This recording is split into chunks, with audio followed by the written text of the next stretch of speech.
a fish called Wanda thing of like, I apologize unreservedly. Yeah. These were clearly Kit Kats that belong to everyone. Yeah. That you know this was not just my Kit Kats. I should have acknowledged that the bowl full of Kit Kats and Hershey's and Reese's, that Yeah. everyone should have had an equal opportunity to go after a Kit Kat or two. Very, very upsetting. And I haven't seen him since. Yeah. But I'm looking forward to the conversation where he's like, Dakar! Dakar! the Dakar! kid, the kid. So anyway, welcome everyone to Duncan and Bo Come Correct. This season being Duncan and Bo / fiction. Yes, I'm choked up with the cold, ladies and gents, so you'll see me wipe my nose a lot. Hopefully it doesn't translate into the audio version of this, but just giving you advance warning. So if you were triggered by nose wiping, Yep. then, You're in for a long show. You have been duly warned, I suppose. Yes. Yes, kind of.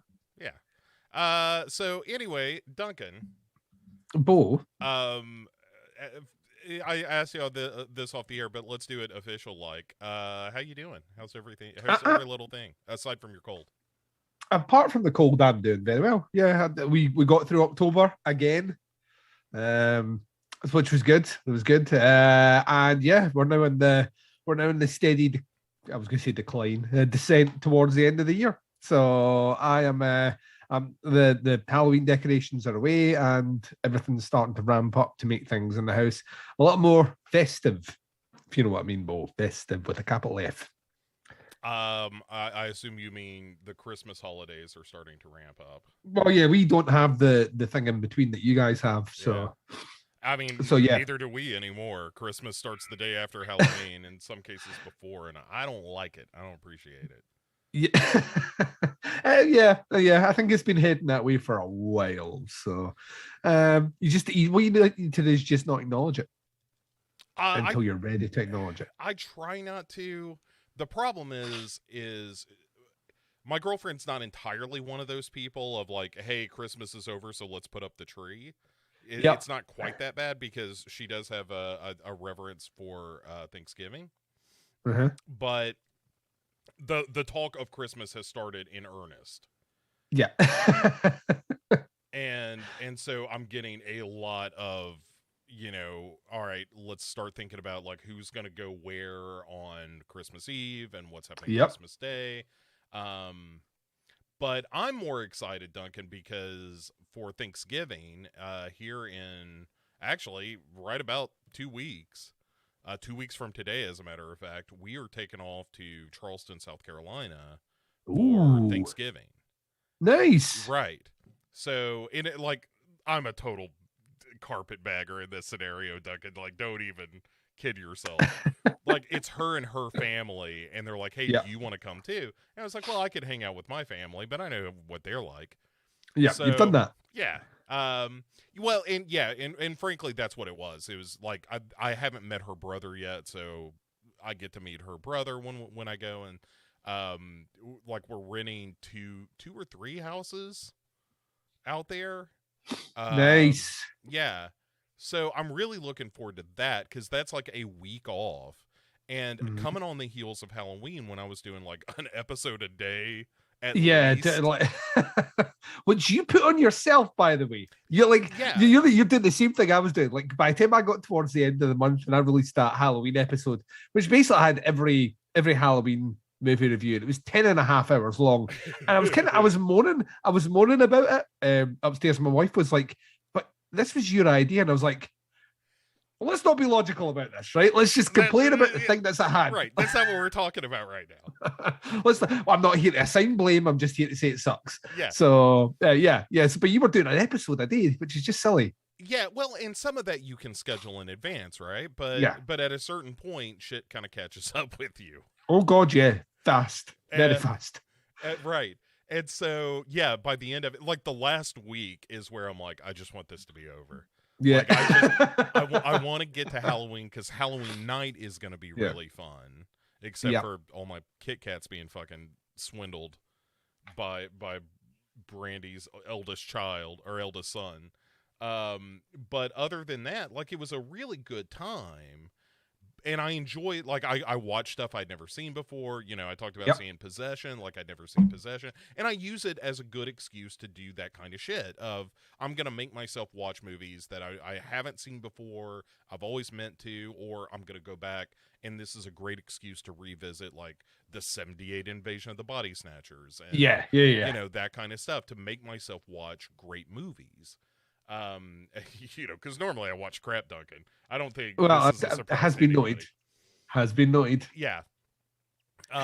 Less so lately, but generally, because I'm also still kind of keeping up with, you know, like, we're doing the A24 show coming up pretty soon. So I'm all caught up with everything except Lamb, which doesn't have a UK release date until next year. So I'm whether or not I pull the trigger and we just do that episode minus Lamb, and then maybe just do an individual Lamb review next year. But I did check out The Green Knight, and yeah, I had things to talk about. Yeah, so, I haven't seen that one yet. That and Lamb may be the only two that I haven't watched yet. Yeah, well, I watched that False Positive as part of my 31. So that was one of the outstanding ones. Yeah. I'm good to go on that now, so it's all right. Yeah, it's fine. I think I would have enjoyed it a lot more if I hadn't seen Prevenge very recently. Yeah. Had I not been acutely aware, like 10 minutes in, what the twist was going to be. Yeah, you know what I mean. I knew, like, as soon as Pierce Brosnan come in, who was great in that, by the way. Pierce Brosnan, absolutely brilliant. Fun, yeah. Yeah, as soon as he walked in, though, I was like that. All right, I know what's going on here, and then I just kind of had to wait. And the movie's plenty entertaining right through, but I knew, without the final shot being the way it was, I kind of knew where the story was going. It was just a case of taking its time to get there. But it's beautifully. There's a reason it ended up on Hulu. For sure. You know what I mean? For sure. Yeah, it was good. Alan joins to say noses are in my top 3 things to wipe. Nice. Nice. I assume that list would be what? Noses, rectum, eyes. Eyes. Yeah, there you go. Yeah, wiping your eyes. I'm not saying penis because that's the obvious one. Is that really a wipe or more of a rub? I mean, I guess if you're doing cleanup. Yeah, it's always cleanup. Why else would you wipe your neck? It's always cleanup. Surely. Sometimes just for, to be friendly. just to be friendly. So,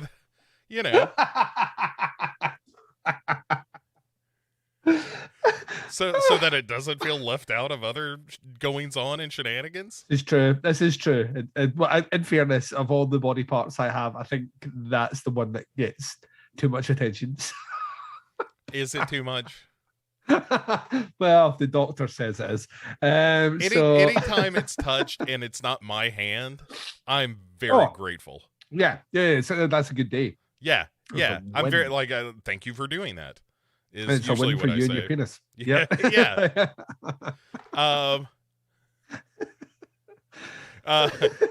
Alan posted something else in the chat. I can't tell if that's a misspelling or if he's abbreviating something, but it's like AWAB, and I think he means swab, but it could always be wiping. I don't know. Maybe that seems like a slogan. Let's jump into movies, Duncan, that we've been watching, good and bad. Let's kick the show off proper. Oh yeah, let's do it. And do it. So you dealer's choice. You start, good or bad. I don't care. I got one for either. Yeah, let's go bad. It wasn't the worst thing I saw in the last week, but it did disappoint me because the promise of this movie was quite high, and I did save it specifically for Halloween. So this was my Halloween movie this year. And the last couple of years, I have been on the money. Like, my picks have been fucking great for the movie that I watched at Halloween. This year, I decided to treat yourself, Bo. Treat yourself with a little bit of Sion Sono and Nick Cage, and what I thought was going to be an incredible movie because it's Sion Sono and Nick Cage, two flavors that are very distinct, but dare I try them on the same dish? And it turns out bland. Surprisingly bland. Like, I mean, it has all the core elements. It has the visual style and eccentricity of a Sion Sono. Nick Cage is doing Nick Cage. Like, so he's not phoning in his performance. It's like he seems to be like all in. It's got an interesting cast. I like seeing Bill Moseley, who just appears to be everywhere now that he's been in Slasher. So, you know what I mean? Hopefully that kid will continue to get some work. I expect great things out of him. We're rooting for you, Moseley. But like, and the story itself, the actual story, like if you look at what the synopsis is, it seems like a really interesting film, but I think the problem is that you take two kind of extreme personalities in their own fields and you bring them together and they null themselves out, because it was a very beige watch. You know what I mean? It got to the end and it felt very rudimentary, very run-of-the-mill. And I kind of just, by the time it finished, I was like, I didn't hate it, but I'd struggle to say I enjoyed it. I kind of felt some. I think I gave it 2.5 out of 5, and that's probably, even like a week removed now, is probably still where I am on it. I don't know. It fell a bit flat for me, which, like I say, was a shame, because it was one of the movies that I was like, this year is going to rock because we're finally getting Prisoners of the Ghostland, and it turns out, meh. I was checking my score on Letterboxd, and I gave it exactly the same score. All right, 2.5, yeah. Yeah, and I mean, you know me. I love Sion Sono. I love a good Nick Cage performance. And yeah, I agree. I think it felt surprisingly pedestrian for a Sono film. And is it because he's making it for? Is it because it's a Western movie? Because I'm trying to think. He did that movie for Netflix a couple of years ago, which I found to be relatively boring as well. And that was for a Western production company. I can't remember, In the Woods or something. I can't remember what it was called, something like that. And it was it was an okay movie. It wasn't great. And I wonder if maybe that's what the issue is. Maybe the kind of having to acclimate to an American studio or do something for a Western audience means that there's just a little bit of that magic which we get when it's just purely Japanese is just gone. Maybe so. Yeah. I don't know exactly what doesn't quite translate there, but I know it's not like Sion Sono's lost his step, because Tag was fucking great. Yeah, and this movie still looks beautiful, and the practical effects are great, and it has an eccentric enough story that I really enjoyed. Yeah, but just all those elements together, it seemed to, for whatever reason, things kind of came to head, and then they just seemed to cancel each other out. So every bit that was like, oh well, this is going to be bonkers, turned out to be relatively pedestrian. Is the only word I could think of. I just never really found like an eccentric groove to get into, which is kind of what I was hoping for, especially when it's covered with taglines, which I know you shouldn't read too much into, but when Sion Sono is saying this is one of the most bonkers movies I've ever worked on, and Nick Cage is saying this is maybe one of the most bonkers movies, like when I hear that and I'm like, well, I've seen their back catalogs, my god, what am I going to get? And then I'm like, well, maybe they don't know the meaning of the word bonkers, maybe. Yeah, I totally agree. And Richard in chat was saying, is it better than Sukiyaki Western Django? No. Sukiyaki Western Django is way better. Infinitely better. Yeah. Infinitely better. Which, that's a terrific movie, I think. Yeah, I would agree with that. I think Miike gets that. Although Miike hasn't made many movies for this side of the world, if you know what I mean. Yeah. So... neither is Sion Sono, mind you, but I don't know. The thing is, I've seen plenty of people say that they loved it.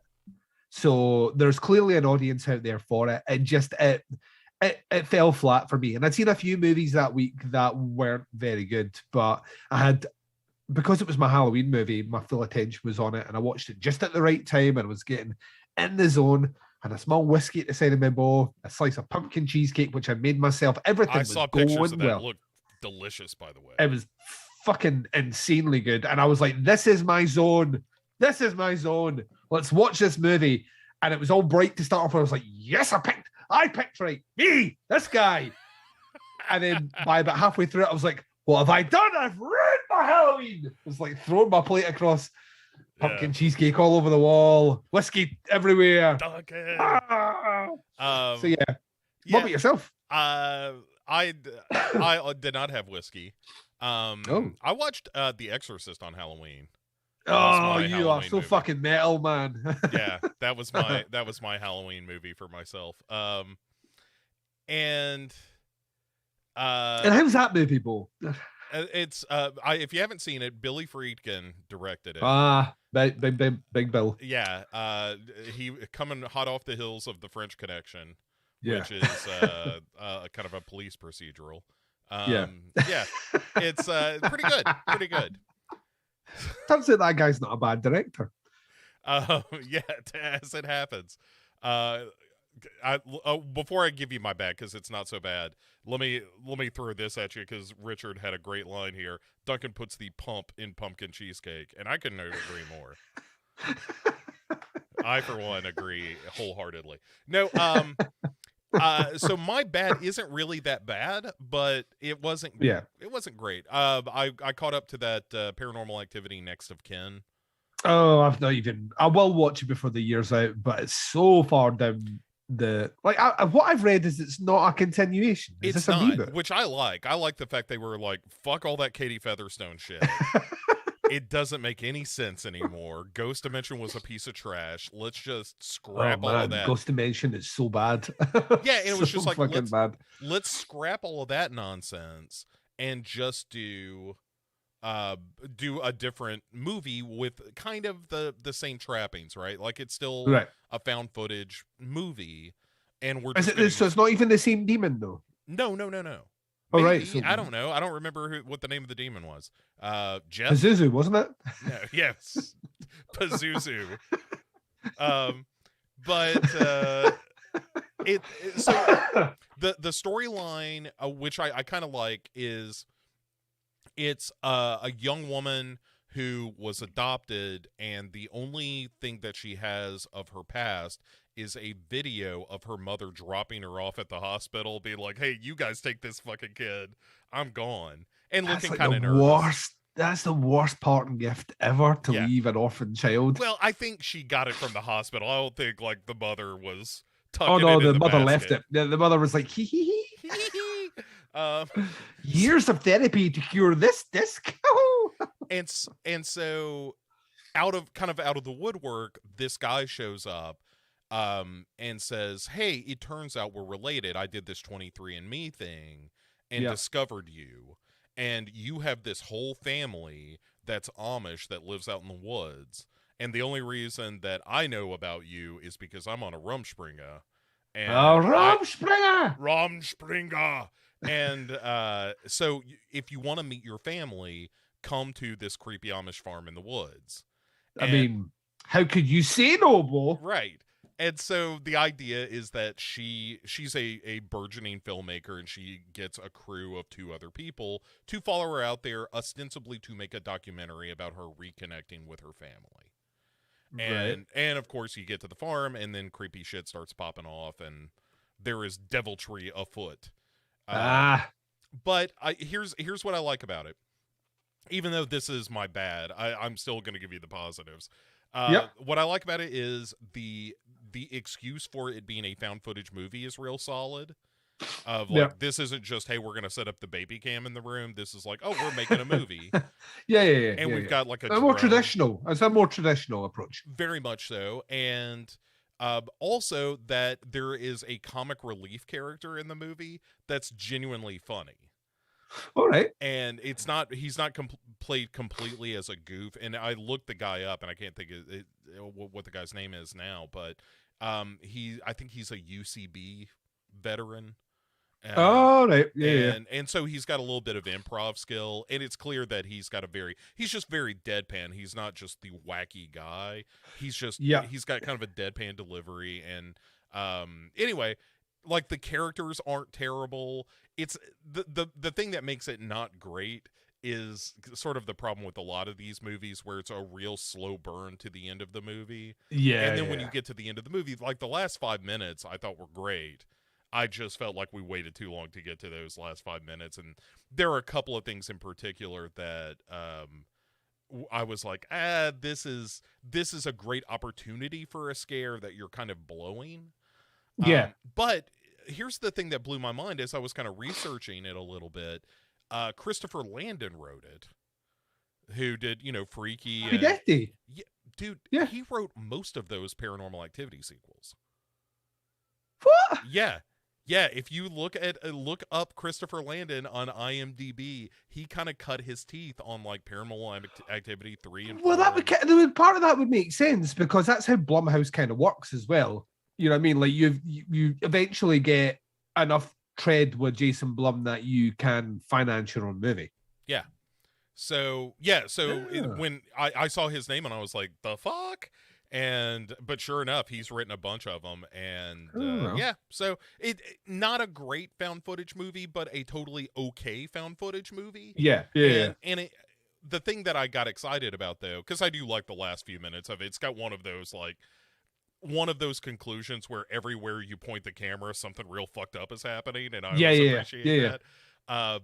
But the other thing I dug about it was this idea of like, oh, you can just serialize this now, where Paranormal Activity is just the umbrella.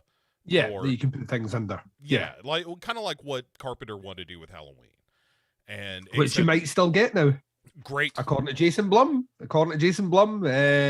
He wants to build a Halloween 3 universe. Fantastic. Is it? I would prefer it to Halloween Kills and Halloween Ends or whatever. I would prefer a lot of things to Halloween Kills, but I would prefer, rather than trying to. I feel free to use this expression, but I heard someone refer to this as IP fracking, of just trying to get every last drop of juice you can from an IP. And I'm way more interested in turning Halloween into an anthology than trying to figure out how to make Michael Myers a villain for 8 movies or whatever. I just feel other people have taken a stab at it. You know what I mean? Already, like setting movies on, like having movies, because essentially all it is like stories set at Halloween, which other filmmakers have done. And I think the difficulty with that is, I think the cynic in me is like, well, he's done these Halloween movies now, and they're grossing a lot of money. And he said he wasn't interested in the Halloween 3 thing, but he's made a lot of money now. And look at all these people that are moaning about his movie and saying how much they enjoy Halloween 3. Well, I'll just do that. And I'm like, I don't know. There's part of me that still feels like you should. I know. I'm being naive here, but part of me still feels like you should want to make a film because you have something to say, as opposed to let's make a movie because it'll make us money. Oh, Duncan. I know, naive is what I've been told. You'll be surprised how many times I went in for an audition and went to a casting couch and found myself doing a little infraglante delicto. So yeah, I don't know. I like, to me, I'm just like, just leave that. Just finish get Halloween Ends out the way. Go off and do your Exorcist stuff that you're going to do a trilogy of. That's watching The Exorcist again.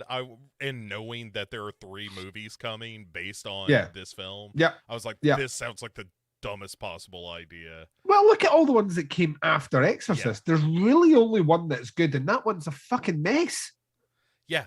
I mean, Halloween, or not Halloween, but Exorcist 3 is good only because you got William Peter Blatty back to kind of expand the ideas. But like narratively speaking, it's a mess. Oh, like sure. it's a great movie, but it's a messy movie, and none of the other ones in that franchise are worth a fuck. Yeah. Although that I did make I've still watched the TV show, but I do remember someone had posted about that new Netflix movie Hypnotic, which don't watch. Don't watch. If you have watched it, I feel sorry for you. But what I said is, when someone was talking about it, I didn't like it. I'll just put that out. I said that the hypnosis science in that movie makes The Exorcist 2 look possible. It's real fucking dumb. Real dumb. Yeah, I've heard that's not very good. I haven't seen it. It's not. It's like a 90s thriller. And it's a shame because Kate Siegel's in it and she's amazing. And she's slumming it through that movie. She had Midnight Mass this year. We all had Midnight Mass this year. Like we all got more than we deserved, and we should be pleased with that. But what was your good on this? Right, list? I'll give you an option of 1 of 3 then. So we can talk about Last Night in Soho. We could talk about Antlers, or we could talk about Dune. So I haven't seen Dune. I actually haven't seen any of those movies yet. So let's talk about Last Night in Soho. Right, Last Night in Soho is the new movie by Edgar Wright. This was supposed to come out last year, obviously pulled because of COVID. This is his first official full-on horror movie. Mm-hmm. So he's obviously done things like Shaun of the Dead and things which are like they're horror comedies or horror adjacent or whatnot. This is his first one where he's out now just making this is a movie which I think he described himself as like his most complete vision of a horror movie. And you can tell because without getting all geeky, it's heavily influenced from like Italian giallos. So that's rippling all the way through it. I think it's really fucking good. I've seen a lot of people complain about it, and I understand some of the complaints. I think the ending is a bit, oh well, we knew that was coming. Like the ending, like from a certain, not the reveal. I think the reveal is still relatively a surprise, but the actual ending itself of how everything ties up at the end is fairly rudimentary. You would get that in tons of movies. You also get it in a ton of Italian giallo movies. But the lead up to it, you have some great performances. I think Anya Taylor-Joy continues to show that literally any role she's given and she's fucking incredible. And she plays like a really wounded character, and she's this kind of to set the story. You have it's set modern times. We're out in the English countryside. This girl is being accepted to fashion school in London. We find out that she lives with her grandmother. Her mother has committed suicide in the past, and it's revealed that maybe when she went to London, it was too much for her. Being like a small country girl moving to the city, it was too much for her, and she took her own life. So her daughter now lives with the grandmother, has been brought up with her grandmother. She's been accepted into fashion school, which was her mother's dream, in London. So she's got this idealized version of what London is like. She listens to music of the 60s. Like everything's like a snapshot of time of what she's interested in. And she goes to London. And London, surprise, surprise, turns to be a little bit too much for her. And she very quickly moves out of the dorm and moves to a boarding house owned by, and the woman's name escapes me, and I fucking hate myself right now because it's her last role. Famous British actress. She was Margaret in Game Thatcher. of Thrones. No. She was in Game of Thrones. She played the evil, what do you call it? The old woman. Diana Rigg? Yes, Diana Rigg. Oh, Diana wow, Rigg. I didn't know she was in it. Okay. It's her final performance. So it was her final performance before she died. So and she's fucking great in it. She's absolutely amazing in it. But Diana Rigg owns this boarding house. So chick moves in. She's sleeping on the top floor. And from the first night she like rents a room and sleeps in the bed, she starts having dreams of Anya Taylor-Joy's character, who is this, who was trying to be a lounge singer back in the 60s of London. So every time she falls asleep, she becomes her. And it's like the cinematography, the way it's shot, is fucking incredible. I mean, it is absolutely jaw-droppingly beautiful. Performances are great, but Anya Taylor-Joy, to get her music career off the ground, she enlists a manager played by Matt Smith, the guy who played Doctor Who, and he is just an evil prick, like just an evil guy who kind of gets her to become a go-go kind of dancer and then leads her down the road of prostitution. So what starts off as like these visions that she's getting every night of this, like someone chasing their dreams in the swinging 60s, starts taking a sinister turn and she can't switch it off. And more of that starts to bleed into reality, which then brings the giallo element out of she's now been a witness to a murder, so to speak, in the past.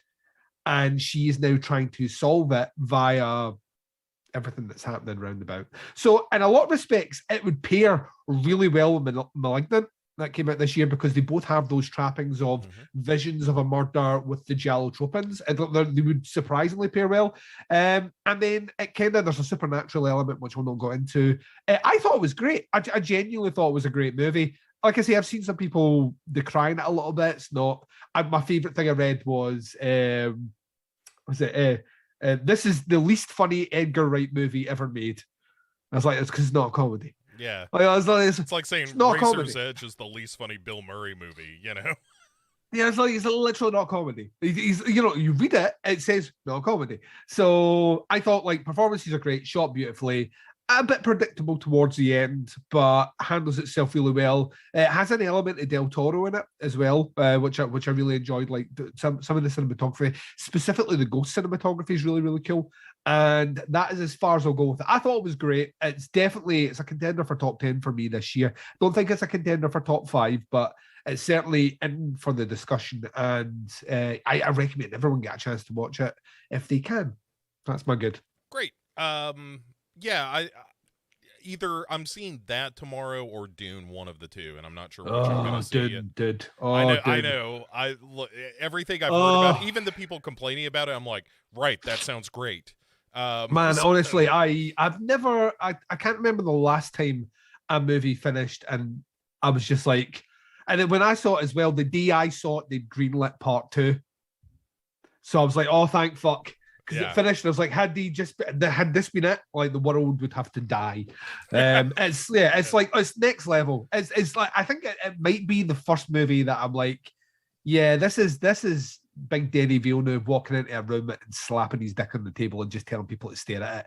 That's how confident it is. He makes it look so fucking easy. Like he makes this movie, which is huge, look so easy. Like Dune's impossible. Look at all these filmmakers that have tried to make it in the past and all the rest. Villeneuve nails it first attempt, first run at it. This is how the first part should be. It's fucking great. You're gonna love it. You're gonna absolutely love it. I'm very excited. So yeah, that may be what happens tomorrow. Before I tell you my good, Ramman in the chat saying, speaking of Blumhouse, as we were a moment ago, it seems like the slowest race possible between their Five Nights at Freddy's and Spawn films. And he conjectures that neither film will ever get made. I think that Five Nights at Freddy's is going to happen one way or the other. And I think Spawn will happen as well, but I just don't think Spawn's going to happen with Blumhouse. I think Todd McFarlane, from what he recently signed some deal that I was reading where he's basically, I think he's relicensed the TV rights to adaptations of his works. And specifically, it was a conversation where he was talking about the progress made on Spawn. So I think one way or another, that movie will come out. I don't think it's going to be very good because I don't think they'll ever be able to do what the HBO cartoon did, which is what they should have just done on film or in a TV show. They should just make a Spawn TV. Amazon should just buy the rights, flung a shitload of money at it, and just do a mini series of Spawn. And that would be fucking great. They certainly hit big with The Boys, which is it's a terrific show as well. But, yeah. I love The Boys. Yeah. So I think they should that's what's missing. I think it is nigh on impossible to do an interesting Spawn movie as a hour and 45 minutes, 2 hours. Because you have to go back through all that origin stuff, which takes fucking ages. Yeah. And then the whole idea, the whole hierarchy of hell, you just can't explain it in that time. It's going to be messy. And give me the mini show, which through flashbacks we get more of his time in hell and all that. Give me that. Cast the clown properly this time, please. It almost sounds like you don't think John Leguizamo is perfect for the role of the evil clown. He's I don't know. It's one of those things where that's a performance that you really have to commit to, and it's either going to work or it's going to be horrible. Yeah. And his one's maybe more on the horribles. Oh, Spanny. Yeah, he committed. He did. Yeah. Redman also says the Halloween 3 universe with Tom Atkins getting drunk and just kicking the asses of iconic horror villains every sequel. Watch that. Tom Atkins is maybe a little too long in the tooth at this point to be an action star. Yeah. But there is a world in which you find, I don't know what the modern equivalent of a Tom Atkins is, but I don't think we have one at the moment. Yeah. But the thing about that is the more you look at that character from Halloween 3, the more you realize he's kind of a scumbag. That's the total scumbag. The secret of Tom Atkins, his character of Night of the Creeps, is a suicidal alcoholic shithead who once upon a time took justice in his own hands. He hits a kid at the beginning of the Creep Show. Right. Yeah. Tom Atkins Tom Atkins is awesome. I'm not disputing any of that. I'm just saying that he plays that kind of questionably moral character real well. Yeah. I will say, if ever anyone decides to remake Halloween 3, remove the nipple suck. It's just cringy, man. I don't know what it is about. I fixate on that scene too much. Like when he's getting down and dirty with that woman that's half his age in that bed, and he just goes straight to the nipple. I'm like, oh no. Plus, he has that mustache. That can't be good. Yeah. Rayman also says Aaron Martin presents Spawn. Oh, dude, that would kill me. Kill me now. We'll get fucking to it, but this episode is one of the most like grim, dark episodes we have yet to cover. Oh God, yeah. He like every other episode. There's a point where I'm like that. Well, this is a needlessly like horrible character. So yes, of course they're going to die. And in this episode, he takes maybe the only, like when you get the backstory, maybe the only ray of sunshine in this TV show that we find out, and then fucking kills her. Yeah. And I'm like, what are we doing here? And Martin, what are you doing, man? Save it, Duncan. All right. So look, my good movie yes. for this episode is I finally caught up to The Deep House. Oh, I've still watched this. And I gotta say, I've heard some complaints about it. It totally worked for me. I know very little out with the poster where the two divers are swimming down to the buried house. Yeah. So, all right. Literal, I know.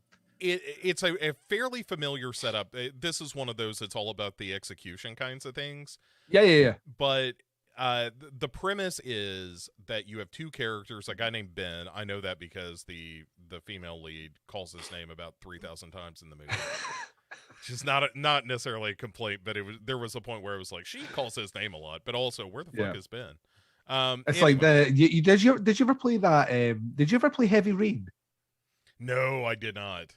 I love Heavy Rain, but there's a scene right at the beginning where I think it's supposed to be a dream sequence as well, where the main character's son goes missing, who's called Sean, and there's a whole 5-minute sequence where you're running along a corridor, and you keep being prompted to press the button, and whenever you press the button, it goes, Sean, Sean. Short 5 minutes of that, dude. Honestly, 5 minutes of Sean. I'll make you want to die. Yeah. So this is, of course, Alexander Bustillo and Julien Maury, the director. Bedside guys. Yeah. Oh, right. I didn't know that. So Tina is the girl's name. So Ben is a vlogger trying, very stereotypical setup of he's a dude trying to establish sort of like a travel kind of vlog.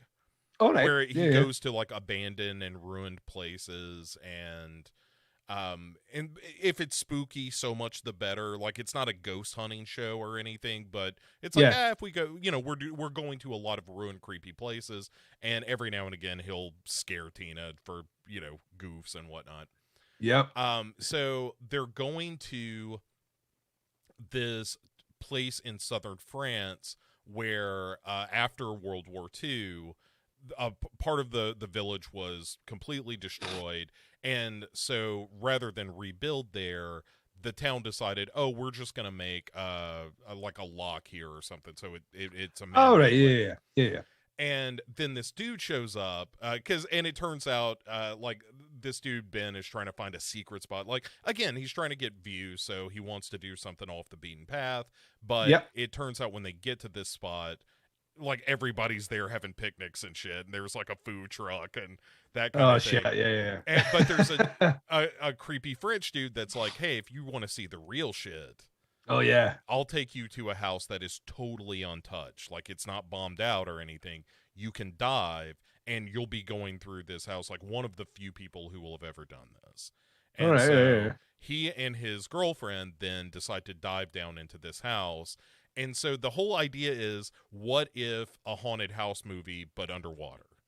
Oh, right. Well, that sounds cool. Yeah. And like I said, it's totally about the execution of this, because it's them in this house with their little drone that they can kind of guide around to look around the house and whatnot. Yep. And of course, they start seeing ghostly shit. And there are a couple of bodies chained up in a room. And that kind of thing, and shit starts popping off, and then horror movie happens, right? Right, yeah. But the thing I dig about it is that it uses that premise really well of like, what can we do to create some really creepy visuals if that we just see these creepy ghosts floating in the water. Yeah. And that kind of thing. And it worked for me. Like, I was watching it last night, all the lights were off and shit, and it, like, there were moments where I was like, I'm genuinely unnerved right now. This is like, a lot of the imagery is really unsettling, and it doesn't go as far as something like an Inside. Yeah. But it's not like I'm fine with that though. Yeah, it's not an extreme horror kind of thing. It's just like how do we do a ghost story that's a little bit different? And the way you do that is to put it all underwater, where you also then have a ticking clock of, we can't get out and our air is running out. Yeah. And the biggest complaint I have with it is there's the third act is a little sloppy. Yeah. But kind of by that point I was like, I don't care. I find all this to be really fun and creepy, and it's a cool take on a horror movie. Yeah. And the cinematography and everything is fantastic. Like, all the underwater stuff looks great. Yep. Good. So what is this? Is this VOD or? It is, yeah. It just landed on VOD here in the States this weekend. So I'll keep my eyes peeled. Yeah, by all means. It's like I said, I don't think it is their hardest hitting movie by any stretch, because how do you recapture something like Inside? Well, you guys still never got Livid, did you? I don't know that we did. No, like I'm sure I checked this last year and it still didn't have an official release date in America, which is just insane. Bless you. Thank you. Told you, the cold, and it waits for me to make a point, and then it's like, now I will make him sneeze. But yeah, it's that's a great movie. That's a great movie that you guys should have had a long time ago. And I want to see it was bought. The rights were bought for it for an American remake, which was never made. Huh? It's just sat in the shelf, so you actually physically have to import that to see it. Yeah. I have no access to it whatsoever. So yeah, that's a shame. But yeah, which is a great movie. Yeah, so. Deep House, not ironically, not terribly deep as a film, but it's really it's an interesting take on that kind of haunted house movie, and there are like weirdly some found footage elements, because you're seeing a lot of first person views of the stuff that they're capturing, but it's not beholden to that. Just every so often it's like, hey, yeah, fuck that, let's give you the wide shot so you can really see what's going on. And again, some of the shot compositions are genuinely chilling. Like, it's the kind of stuff where, and there's just a wisp of Lovecraft, like there was no tentacles or anything, but just a hint where you're like, okay, I get it, you guys. I see what you're doing. Yeah, but I thought it was very cool. I was really into the Deep House. Yeah. So I will add it to the list. When you get the opportunity to check that out, you would do well to do so. Yeah, I like them. I didn't like their Leatherface movie, but everything else I've enjoyed. So yeah, I'm probably with you. I wasn't crazy about Leatherface, but I think everything else has been at least okay. Yeah. Speaking of something that's not okay, Duncan, let's get to our dark business here.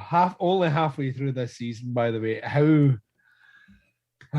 I think we're right though. As far as who the killer is, I think we're on track. No, I was 100%. I'm now completely committed to the cause. I'm not sure about Angel, but yeah, as the original killer, but then if they made that, I'd be fine with it, because why not? Yeah, I don't think, like I say, it's misdirect. I don't think that's what the story's about.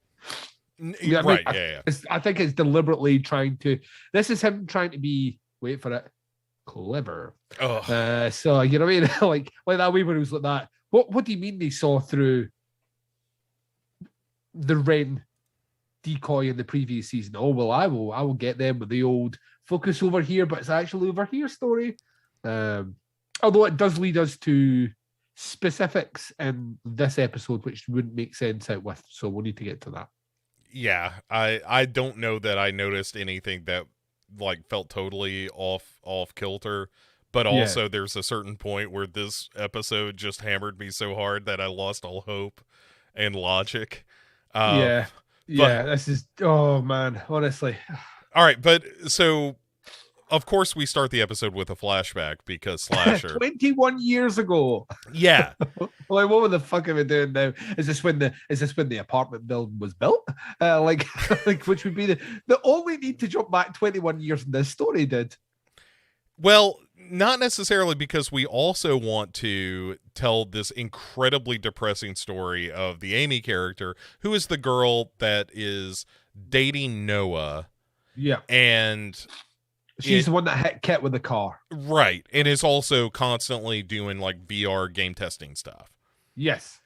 And so it opens with her as a little girl in the backseat of a car while her parents are driving. And as soon as I see this, I'm like, oh shit, they're gonna die. Of course. Like, as soon as I saw the old mobile phone, well, the old car phone thing, I was like, yeah, he's gonna take his eyes off the road and they're all gonna get smashed. But in true Aaron Martin fashion, it's Amy, her parents are in the front seat, they get a phone call, and the dad answers it, and it's like, oh, it's your grandmother calling to wish you a happy birthday. Happy birthday. The only way they could have made this more like pulling on the heartstrings, it's like, it's your grandmother on her deathbed wanting to wish you a happy birthday. You know what I mean? It's like that. She's calling from the hospital.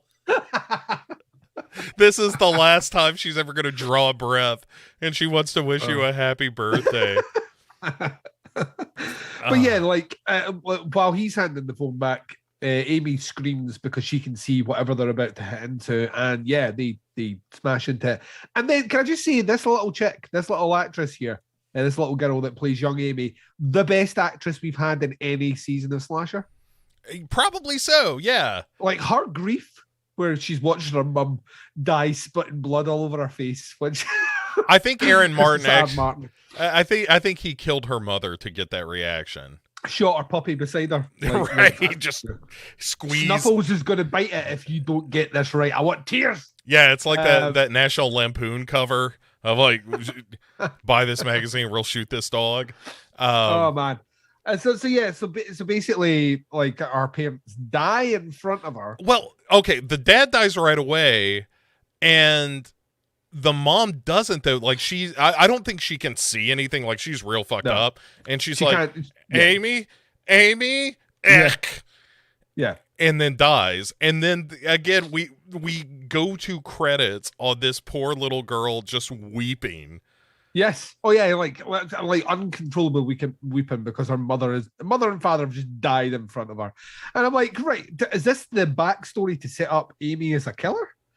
Because I quite like that, that trauma of that thing happening, it's triggered. Because I once again, I give this show far too much fucking credit. In my head, this is how I painted it out, right? I thought, once again, Giallo's going on in my head all the time, right? So she has this trauma in the past with her parents in a car crash, right? She hits Kit with the car 20 years later. This triggers the repressed memory. She becomes a druid killer, right? Moving forward. I was like, so I got this wrong. And then as soon as we jump back to her, we spend like 3 seconds with Amy. I'm like, no, she's not the killer. Like, so why toy with us this way, Aaron Martin? Why do this? Why set up this tragic character only to, well, we'll see where it goes, but things, and it gets worse. Like, the more I learn about Amy, the more sorry I felt for her as a character. Absolutely. She is surrounded by just the worst possible people. Anyway, all right, we'll get to all that. Yeah, right. We'll get that. Alan and Chep asking, is Ren the killer this season? If only. That would make it at least more interesting. But yeah.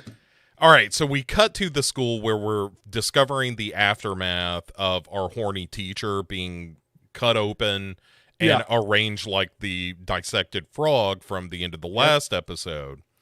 Yeah. And our sexy ME is on the scene. Has she changed her hair color? Because I thought she had black hair. And thought this one she had kind of brownish. Yeah, and also I don't know if she was wearing the tank top in the last time we saw her. I also don't think a medical ME professional can actually go to a crime scene wearing a military tank top. Yeah, seems odd. Yeah, it seems like it doesn't quite marry up there, if you know what I mean. It seemed kind of out of place. But I love the black lady cop comes in and she's 2 seconds away from going, oh shit. Yeah. She has the slowest reaction to piece together. I love the fact, like, how fucked up is this place where this TV show is set, right? Because she walks in, a teacher at a school in the area where you've already found the body decapitated, right? And there's a person missing with blood on a percolator that we found, like an hour before. She then rolls into school. There's a dead teacher being dissected here. And then at that point, she's like, wait 1 second. Did this woman stay in the apartment block that all the other, could this be a connection? I'm like, you've got 3 fucking murders in the space of 4 hours in your like gruesome fucking murders in your town in the space of 4 hours. And this is you now only thinking that maybe they're connected. To you, there were 3 separate incidents where a guy gets his head severed and stuck on a fucking car. A guy goes missing from a coffee shop and it looks to be exsanguinated in a percolator. And fucking this teacher's had her insides ripped open, or organs displayed around her. At this point, it's so dumb, man. It's so it's needlessly dumb, Bo. Well, yeah, because she pieces together like, oh, she lives at the same apartment building. Yeah. That Noah and Mark Stroganoff did. And the ME, by the way, practically rubbing the bean as she describes the fact that this is like, oh yeah, it was one long clean cut with a scalpel, and then he used shears for the ribs, and she was alive at least for some of it. Yeah. She's like, she actually, if the killer thought about it, they could remove organs in a certain order to make sure that she stayed alive longer. And her theory is, well, the cop's theory is, so we're talking surgeon, and she's like, and ME could probably do it. Wink, wink. Or a coroner. Yeah, you're right. But ultimately, she's like, you want someone that deals with. If it was me that was guessing, I would say someone who deals with dead bodies. And then, but the cop then turns around and finds a bit of paper with the dissected frog, and in the back of her head, she's thinking student, and I'm like, no, the woman has just said someone with medical training in the dissection of a body, not someone that cut up a frog. What's the difference in the world of slasher? Like, you go to a couple of months of frog school, you're ready to kill. You know what I mean? It's literally how they pivot that. She's like, yeah, we're talking about someone that, on some level that's had some sort of training, not like half a semester learning frog anatomy. It's just so fucking stupid, man. It's just so needlessly dumb. Speaking of needlessly dumb, Duncan, we have yet another flashback, which this episode may set a record, which is... This has a lot of flashbacks. A whole lot. Yeah, and so it's a year ago, and Amy is doing laundry when Kit, our dead guy... This must be the only other set they have for this building, by the way. The amount of laundry that we have been seeing. This is the only way neighbours interact in this building is in the laundry room. Oh, we cut back to the laundry room twice in this episode. Yeah. Oh, yeah. Oh, it's mind-blowing, Duncan. Yeah, so it's Kit basically being like, hey, you want to fuck? And literally, he walks in the room, right, and she's doing her thing, and the first thing he does is he takes his shirt off, does a little flip, peck flick, and she doesn't like really seem bothered, so he's like, right, so she's not drinking this in, right, let me try my second move. And so he basically says to her, like, his go-to line is, are you a lesbian? Yeah, because how could she resist how can you resist this? Yeah. And she's like, no. And he's like, all right. Well, it's just like, I've tried these moves. And then he tries more moves. And then we get, I imagine, about the level of depth for Kit as a character written here, where he describes himself as, was it polyamorous slut machine? Yeah. Basically, he's a walking dick. And he's like, that. I will fuck anything. That's what I want to do. All I want to do is fuck. And what we find is Amy is asexual. So she has no No sex drive at all. No real desire to have sex. She will to please another person, but it doesn't gratify her in any way. Yeah. And so Kit's kind of logic here is, well, we should get together because we can balance each other out. You know, sleeping with someone like you might mean that I don't care about sex that much. I'm like, that's not how that works. Well, he offers her then a hit off of the joint that he is smoking. And in the like, it's like fucking Training Day, Duncan, because she takes a hit, she's like, oh wow. He's like, oh right, I also put a little angel dust on there. And like, you know, hey, you ever done PCP? I've never done PCP. You've done something I haven't done. And you're like, what the fuck is going on? Well, how do you not tell someone, like, pot and angel dust are way different drugs? Not in Kit's world. Right. Because in Kit's world, they're all the same thing. Yeah, and this is essentially what he says is he's like, whatever gets me fucked up, whether it's, you know, Oxy or Molly or, you know, whatever the laundry list of drugs that he laundry list in the laundry room. Oh, so. Well played. Both Duncan and Aaron Martin for that combination. That's the only credit we're giving him ever, right? Yeah, the joke that you made. Yeah, and that we assume that he made as well when he was writing it. Yeah, and so he's like, yeah, the only time that I feel completely satisfied is when I'm totally fucked out of my gourd and getting laid when I'm inside somebody else, and that's when I feel most alive. And Amy's like, well, that's how I feel in VR, not the sex part, but that I feel safe. It is a place that I can go to and feel some sense of belonging and normalcy. And Kid's like, yeah, I want too much. I'm like, the Dave Matthews Band. And I want too much.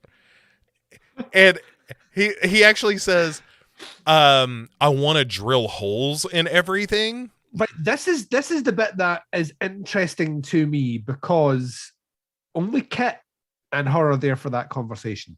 You're right. Which throws the end of this episode into a blender. Yeah. Doesn't make any sense. 100%. I agree with you. Yeah. But this is like, and they make sure, like, the thing is, like, the way my brain now works and the subtleties of this show is when he said that, I was like, oh, like, so she'll die by a drill. Yeah, of course. It's such a weird line to say. That in the back of my head, it was like Chekhov's line delivery. I was like, well, this is going to happen somewhere. I didn't realize it was going to happen in this episode, but I was like, right, she's going to die by a drill. I didn't realize it was going to be exactly the way that it went. But yeah, like, but they start doing a bit of the flirting, a skirting and a flirting, Bo, and he's now all about that. Well, let's try this VR thing, you know, and whatnot. And then, wouldn't you know it, boyfriend Noah comes in. Yeah, and Noah's like fronting like a tough guy, and this is fucking hilarious. He comes in basically to bust it up, and Kid is completely non-threatened by Noah. Look at the mustache, Bo. Of course he is. Pick him up by his fucking braces and throw him around these. I mean, come on. What are we doing here? And Kid, is like, well, maybe I'll see you guys around. You ought to come to the solstice party tonight. I hear somebody's going to be brutally murdered at the end of it. And then he takes off. So this is all set the same, right? So once again, right? So this is the night, this is the day that Kit got murdered. So what's the time that, like, days must go on forever in the world of slasher, which is weird because we found that time goes the other way in slasher, and this one it's elongated out because in this one, at some point during this day where he's already had his fallout with Angel and broke up with Angel, but stole the drugs anyway. In that day, he's also worked his way down to laundry, had an interaction with Amy, which will lead to an affair. Him buying a VR headset. Which means, right, so he buys a VR headset on that day. Yeah. On that day, he buys a VR headset, and then later on, we'll see a flashback to Noah and Amy having sex, and the implication of what this VR headset is doing. So this is all set up. Some point during this day, enacted some point during this day. That's right. For the end sequence of what Noah does to reveal this, to ultimately reveal what happened to Amy for the car accident. Yes. This all happens in a single 24-hour period. Yeah. It is unfucking believable. Well, they pack a lot of living into this thing. It's just unreal. It's unreal. Like, see, as soon as you look like that, you should come at the solstice party today. I was like, this is the same day. Also, not even sundown the same day. You know, Can't be. Like, Can't be. I get that Kit doesn't sleep on account of all the drugs. Yes, but everybody else at some point has to stop and rest. You know, but it's just how this all. It can't physically all. And to me, it's just lazy to make this on the same day.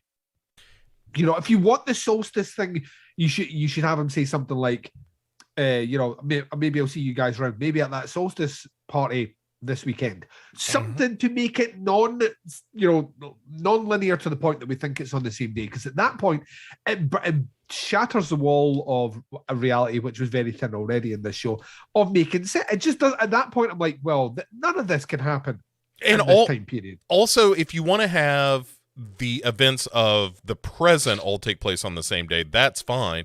You don't have to do that for a flashback. It can be like a flashback 1 year and 5 days or something. Yeah, believe it or not, vendettas don't all have to happen with every character on the same day that he dies. Yeah. Like a vendetta can start a couple of days before. You know what I mean? A month before, a year before. You know, like you can have it set, but this TV show, Kit has to wrong absolutely everyone in the building on the same day in order to meet them all. Potential red herrings. Yeah, the day of. Yeah. So, it's just so dumb. Anyway, so we cut to the laundry room in the present where Dawn shows up to tell Amy, who is, again, doing laundry. Dawn has all the information already. This body's only just been found in a secure crime scene, right? Granted by a couple of students, I imagine, when it being told to people, but it's already reached fucking Dawn. Yes. Well, I assume she has a police scanner also. She's one of those people that like sits around eating frozen dinners and listening to what's popping off with the police.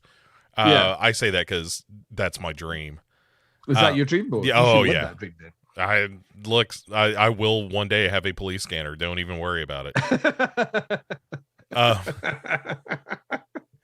And so, yeah. So, when Dawn shows up, she's like, "Oh yeah, Kaylee got killed," and when Amy is asking about this, she's like, "Oh yeah, she got killed." And this is a quote from the show, Duncan. From her titties down to her hoo-ha is the way that she puts it. Yeah. Which is interesting that she uses the word hoo-ha, where in the previous episode she used the term wet pussy. So. Right. Well, you know, she's learning to be and the hour since that conversation. She's grown tact. Well, she had the baby and that really mellowed her out a lot. She got pregnant, delivered a child. Has really cleaned up her act. But from her titties right down to the hoo-ha. And Dawn tells her, like, oh, the druid is targeting people in this building. Yeah. And she should have it. Right. And Amy, meanwhile, is like texting Noah again. And it's just like, hey. Now she's concerned, because when the police officer got her earlier on, she was like, Noah does this. Did you meet him before? Have you been to his coffee shop? He just does this shit. He's probably away sourcing some fucking special goat's cheese to make his new brioche rolls better. Like, he does this shit. But now in like this conversation, she's like, actually, let me just check to see if I can find out where Noah is. Just text him. And then Dawn loses that tact and civility that we were talking about 2 seconds ago, Bo. That just goes right in the bin. She starts inviting Amy on this show that she is going to, like, an interview with Dawn, so that she can like come clean about, one assumes how she knew Kit and the fact that Noah's missing, and all that, and sounds like a riveting interview. Yeah, and Amy's just like, no, Under no circumstance. So she fucks off, leaving Dawn alone. Yeah, but she kind of hints that maybe they'll do something later. And this is the thing: when she walks out of the room, Dawn is literally doing this. Yeah, fingers crossed. This is my big break. Oh, Dawn is the worst. I can't believe she's made it this far in the show. Well, this is how is she still like? We have set up the film, the death footage 3 episodes ago. Why is Dawn still alive? It's a great question. Other than the actress had something in her contract. If I come back and do your next season, I demand to be in at least 6 episodes. Exactly. 6 episodes or bust. And she, by the way, recast her then. By the way, returning for season 4, she is in it. Is she? Yeah, Dawn is in season 4. So. Yeah, it's the returning cast of characters. It's like a James Gunn movie. So then we catch up with Jen and Sadia, presumably our main character of this season. They're both home from school now, obviously, because in the previous episode we saw the "Would you like to stay over? Oh, Rennie is my mum. Oh, look how crazy she is. She wants you to burn." So they're in what I think might be Sadia's house. Yeah, I think it's her apartment, and they're kind of looking out the window when the detective shows up. Yeah, and I'm too old for this shit. Right, I'm supposed to retire at 7 p.m. So, and then time moves so slow in this series of slasher that you start you start as a rookie in the police department at 8 a.m. and you retire at 7 p.m. after with full pension. Her junior detective that she's training on the job during this day, he's got to be promoted to full detective by the end of it. It really is 7 when you think about it. Oh, yeah, for sure. Have you ever seen anything like this before? Never. Never. So she shows up. And Jen and Sadia are talking about who this druid killer could possibly be. And Jen's like, oh, it's probably Cassidy because I killed her. Oops. I mean. Well, like she says, they're talking about the dead teacher, and Sadia's like that. I can't believe they did something. She was such a nice teacher. And like Jen's like, well, was she? She was a bit of a bitch to me. I mean, I'm not speaking ill of the dead, but she wasn't as nice as everyone made her. And it was like, oh, Duncan's theory has what would we say has some legs. Mm-hmm. And I was like, you're definitely the killer, and you're right. Like she's constantly pushing it on Cassidy, but then she's missing. So once again, leads into she knows that she's missing. We can get that as a target for as much as possible away for Sadia, so she's not focusing on our best friend. For sure. So yeah, it's all pish. Right, it's all rubbish, but that's. But I love the cops. The cop has driven out to the apartment block to write the names of the people that are tenants there. She's a police officer. Mm-hmm. She has access to a computer that will give us those answers. She didn't have to go. She didn't have to leave the school. She could have just done it there. She could have phoned someone. But how is this next scene going to happen, Duncan? Well, if she's not at the apartment building, where she diligently knocks on every door in the apartment. Oh no, she doesn't. Right. She knocks on one door and breaks up a fight. That is it. And then she fucks off. She knocks on not one door after that. What is the purpose of this next scene? Well, all right. So there's a brief moment where we see Amy get a text, presumably from Noah. Yes. Saying to meet her in 30 minutes at a place called Gamers with a Z. That's how you know somebody plays video games, is they have extreme spelling, like using a Z instead of an S. Yeah, we'll get to this scene as well. Because somehow a killer manages to bring in a dead body and then just display him in there and then fuck off. Yeah, presumably the owner of Gamers is now a prime suspect. I would have thought so, Bo. I would have thought they might be the killer. Mm-hmm. Wait, when did Jen and Connor get ownership of Gamers? Although we will talk about the owner of a certain establishment in this episode, because cameo. Oh, did you notice this? I did not. The owner of the VR place, is Adam McDonald, the director. Oh, well, terrific. There you go. Like, so he's Hitchcocked himself into this. Yeah, he's cocked himself into it, Bo, is what he's done. He's cocked himself into it. Yeah, he's cocked all right. So our detective shows up to ask around to see if anyone might have had a grudge against this teacher. Is asking the students, by the way. Yeah. It's just like, so Sadia, you ever hear anyone with a grudge against this horny teacher? Yeah, you ever dance with the devil in the pale moonlight? Yeah. And Sadia's like asking questions. Yeah, Sadia's like, well, the only person I've ever heard anyone kind of speak ill about is this guy, Mr. Dixon, who was Mark Stroganoff, who and what I heard was that he could get cars for you, but he was kind of dealing with shady people. Yeah. And then Sheriff Dan staggers out into the hallway, which fucking.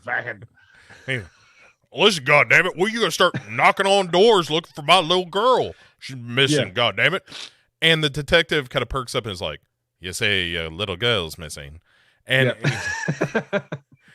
and Sadia's like, oh yeah, she was missing when I took the exam too. And that's where Jen steps in. I love this bit because like Sadia fills in the information here because Sadia is the one that told Lieutenant Dan, told him that Cassidy was missing. Yeah. And he's just like, shut up, goddammit. Yeah, I'm like, what the fuck is like racism is ugly, Duncan. You don't even listen to people helping you find your daughter. and Jen kind of steps in the hallway is like, no. Cassidy was missing because she attacked Sadia in the hallway and doesn't want to get expelled, so she fucked off.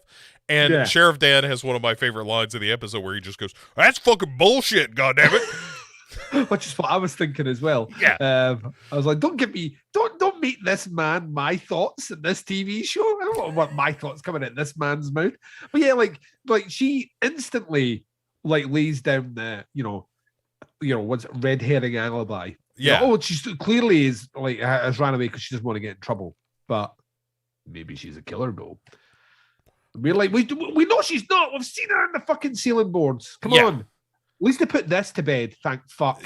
Yes, but way too late. Oh god, yeah. It's like right at the end. So Angel comes out in the hallway.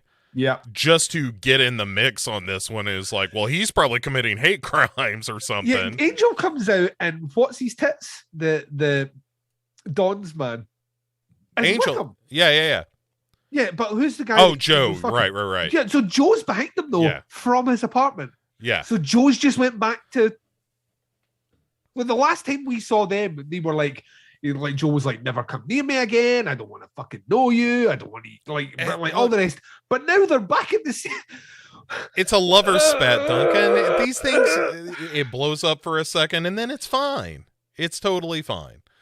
It's maddening, man. Honestly. So then, Duncan. Yes. Sheriff, by the way, the detective kind of strong arms Sheriff Dan, gets everybody out of the hallway.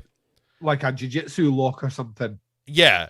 And then tells everybody to go back inside. And then she starts asking Sheriff Dan, like, can you tell me if your daughter Cassidy was hanging around with anyone new, someone who, I don't know, had knives? And so we cut away from that, questioning to get to Amy showing up at this gamer's place. Yes. And she sees Noah with her back to her in a chair. Yep. And it's a total psycho move where she spins him around and is, he's got a fucked up mouth and is insanguinated and all that stuff. Yeah. And so, as good a time as any, Duncan, for a flashback. Well, I think we need a flashback. I think we do, because at the moment, all we're thinking is, oh no, Noah's dead. I wonder how close their relationship actually was. And then it's like that. Well, let's tell us how close this relationship actually was. And once again, make Amy out to be the most tragic character in fucking slasher history, man. Honestly. But also because this is the least subtle show in the history of television. Yeah. When we cut to them, Noah is like making some moves on her while Right, Amy. So no one knows. Yeah, like she's reading an article what it is to be asexual. Right. So basically, Googling what it is, what it is to not want to fuck is what she's reading, and presumably, right there. This is the bit that kind of confused me. Their boyfriend girlfriend, like this has clearly come up before. You would think, and is I don't know. Right. I don't know. Everything about this is repulsive. Because all right, so he starts going down on her. Yeah. But when she doesn't respond, he gives up. He's just like, what? Because she'll never respond. And that should be something that's happened every single time you've done this, Noah. And he says, hey, how about a little less FaceTime, a little more below the waist time is his line. I hate this guy. I'm glad that he's dead. Yeah, right. Like, I don't know why we're watching anything he says or does, because you're right. Like, he's dead and we're all the better for it. But and also, has that line ever worked? Oh, I mean, for me, all the time. A little, you would not cringe to say to your partner a little less FaceTime if she was looking at her phone and a little bit below the waist time. I mean, as if anyone on this show has any sense of shame or decency. It's not a line one human being would ever say to another to initiate sex. What was swipe right if they curve right? Is it what that happened last episode? It's 2 steps away from saying "get your gums around my plums." You know what I mean? It's like it has all the tact and subtlety, and also the hit rate as well. So you know what I mean? It's not a line that would ever work on a woman, especially someone who is asexual. Let's you know what will really turn her on and make her want to be like in bed with me is like funny puns. I don't know. It's just his pattern is rotten. Yeah. He is not great at the pillow talk. No. And so she decides, like, all right, let's try to make this work. So I'm going to wear selfless character in this TV show. She doesn't want to, but she's like, you know what? Fucking let's try. Yeah. So I'm going to basically put on this VR headset where I feel comfortable or it gets me off or whatever. And then I'm going to give you a little tug under the sheets. Yep. And get the motor started. And Noah stupidly is like, wait. Hold on just a second. And she's like, don't you think this is kind of kinky?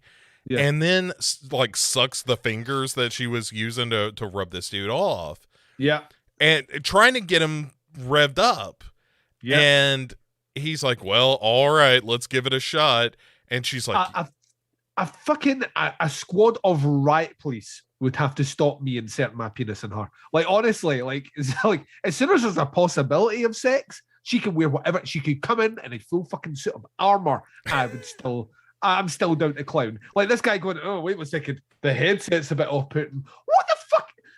Well, he says, oh, it's like a little robot. And she goes, that's right. I'm your dirty little sex robot. And it's like, we're down. Let's do this. Yeah. And so they get into it. He comes. Really quick. Yeah. She rolls off of him with the headset still on. Yeah. And he's like making a move on her. And she's like, I don't need it. Like, you came. We're cool. Yeah. And he might be the most selfless woman that has ever existed. Dude. You know what I mean? Then comes a line even worse than the waist up thing. Oh yeah. Or the waist time. Oh, it's the fucking worst. He says, hey, what's up, C3? You look a little PO'd. And I was like, you need to dig this guy up and kill him again. Yeah. The worst thing that happened to this guy was he was made into coffee. That seems like he got lit off light. Yeah. That's too good for him. And so, and then Noah starts accusing her of like, well, you're just thinking about Kit. Yes. And now, this is only just a conversation that they had, earlier in the day? Yeah, in the laundry room, one presumes an hour ago. Yeah, maybe even if that. And Kit has somehow managed to, in that hour, get out there, program a VR headset, and we'll get into it. But What we did here, boy. Well, and then he's like, well, let me look at what you're looking at then, and takes her VR headset. And do we ever get to see what she's looking at? Whatever it is traumatizes the ever loving fuck out. Yeah, he's like, what is this sick shit? Yeah. I don't think we'll ever get to see it. You're probably right, but I'm like, Yeah. well, I mean, whatever it is, dude, like, if that's as long as she's happy, you know what I mean? It's not about you, it's about her. If she's happy, right, case closed. Yeah. You know what I mean? What we're doing. And he's like, you're so sick. Is this what gets you off? And she's like, I never get off.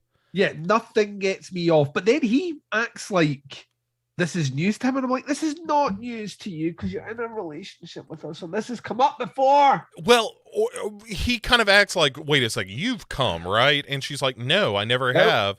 And it's like, well, you would have known. You would have known. It's just so, it's just idiotic. Yeah, it's the worst. But she wouldn't fake, she doesn't come across as a character who would be disingenuous in any conversation. She seems very matter of fact, very blunt and to the point. So one of the reasons I kind of like her as a character, she was a character that went to court. She said that she could have got let off for that car accident, but she went through. This is why she's the most wholesome character that's ever existed on Slasher, right? Like she even put herself forward to go through the judicial process for an accidental. The judicial system. You know what I mean? Like she went through this. So she is like clearly the most selfless character that has ever existed on television, right? Like we should be calling her Saint Amy. Is what I'm saying. And and he's like, so you've never ever. And hey, also kind of so what if she's thinking about Kit and fucking you? Yeah. Like we've all had those moments where you're having sex with somebody and you're thinking about something else that turns you on. Yeah. Because that's just sometimes how you get off. And podcast editing every single time. Yeah, right. When you flatten out that background noise curve. Oh, dear God almighty.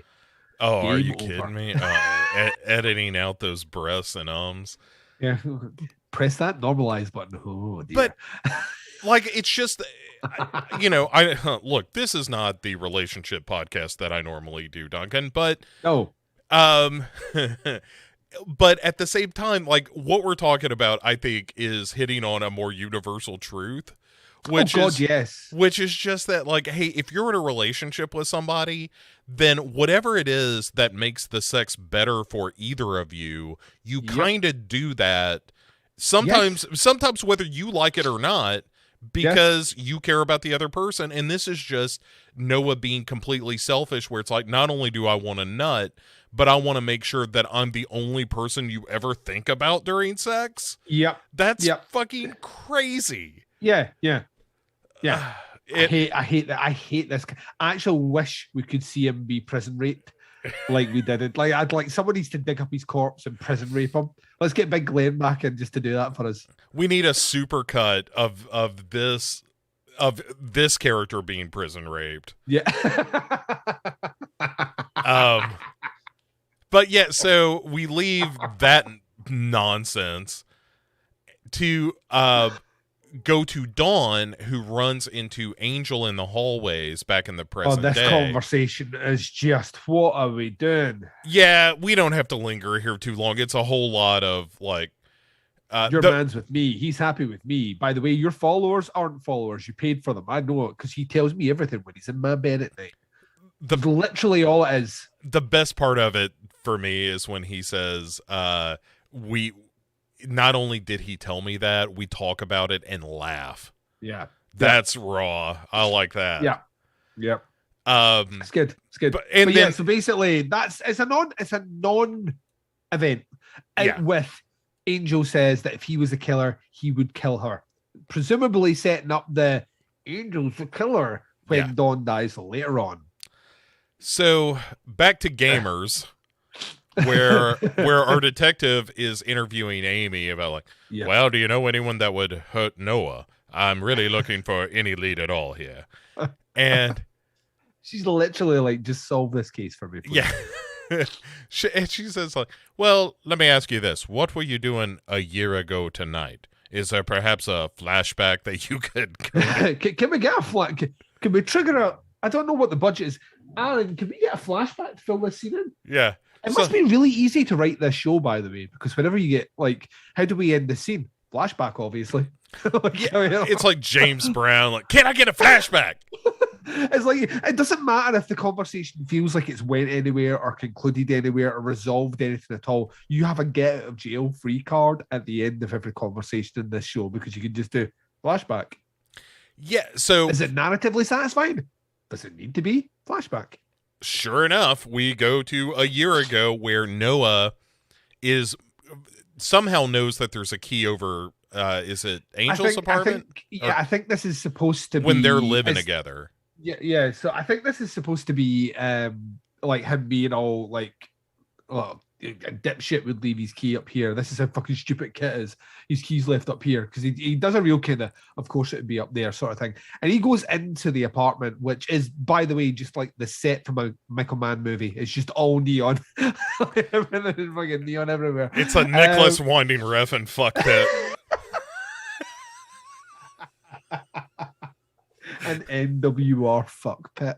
Amazing. But yeah, so he goes through, it basically starts rummaging through things, but there's a prominence to this because in the opening scene of this season of Slasher, we saw that when Kit got to a door, he reached up for a key that wasn't there. So this is all happening during the murder. So we know that Noah didn't do it. Did we ever suspect Noah did it? No. No. So Noah didn't do it, but Noah was also in the room with the key with the door locked. Yeah. So he's hunting around for evidence. I assume that Amy and Kit are fucking. Yeah, and that they somehow fucked in the 1 hour between them having laundry and then being in bed together. Yeah, and he finds... When Amy disappeared for that fuck session with Kit. Well, yeah. It's just so stupid. It's just so stupid. He finds a pretty wicked vibrator. Yep. With a lot of moving parts. I really admire it. And yeah. And then he finds a VR headset that presumably Kit bought that day. Yep. And then is Amazon Prime, Bo. I mean, same day delivery. Sure, I guess. Also that vibrator kind of looked like if you've ever seen the movie The Watchmen, you know, when Dr. Manhattan goes to the moon and then builds that temple of spiraling cogs, and like that's basically what the vibrator is like. Yeah. It's got all the moving parts. I was like, hey, fuck. It's got the little, got the rabbit on it. Yeah. I was like, did NASA build this? I mean, what the fuck have we did here? They should have sent a poet.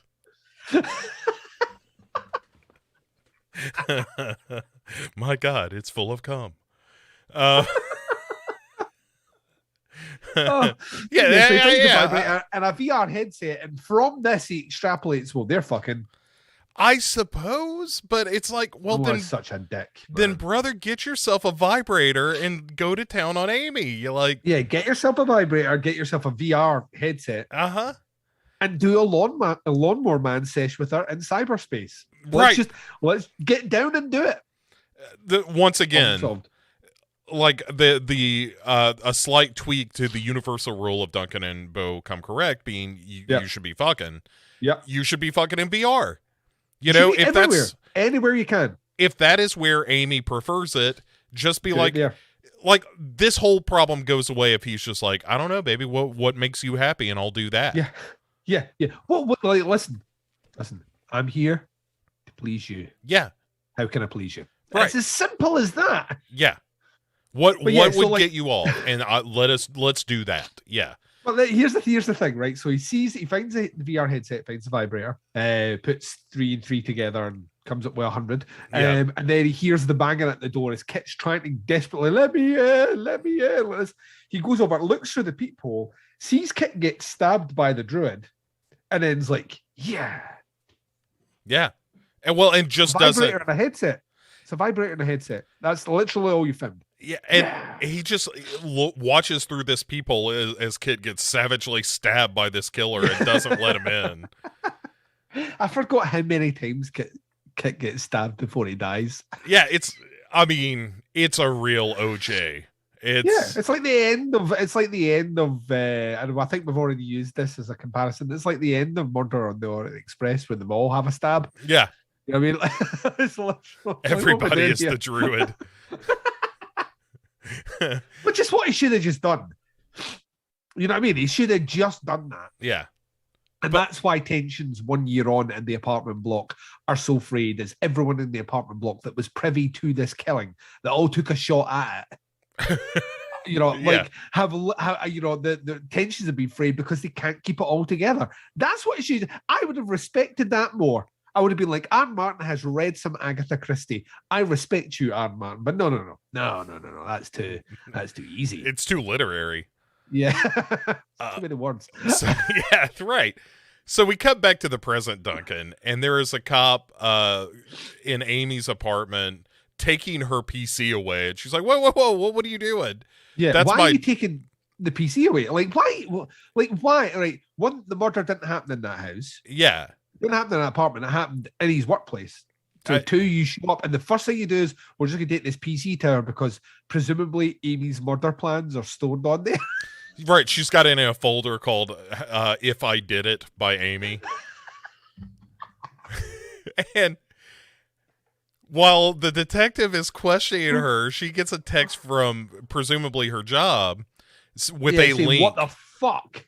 Yeah, they're like that. Get this tested because we are paying you. Right, and she's like, I need to test this, dude. And the cops just let her go. The cops are like, well, yeah, go and do your day job. We've got this PC tower. That's all we need. Well, in fairness, well, not in fairness, but no fairness. The main detective tells the junior detective, like, be sure that she's going to an internet cafe and not to a motor house or whatever. Yeah, but like, she could be going to an internet cafe to speak to her accomplice. I mean, I don't understand why we're just letting it. But no, turns out the internet cafe, run and operated by our main man, the director of this season. So he plays a nondescript, forgettable role.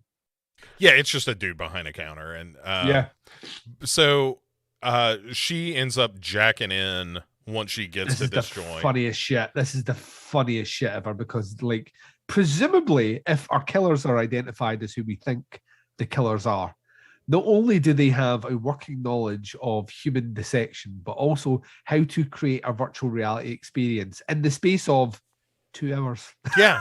Well, yeah, it's a total first-person video of Noah getting got.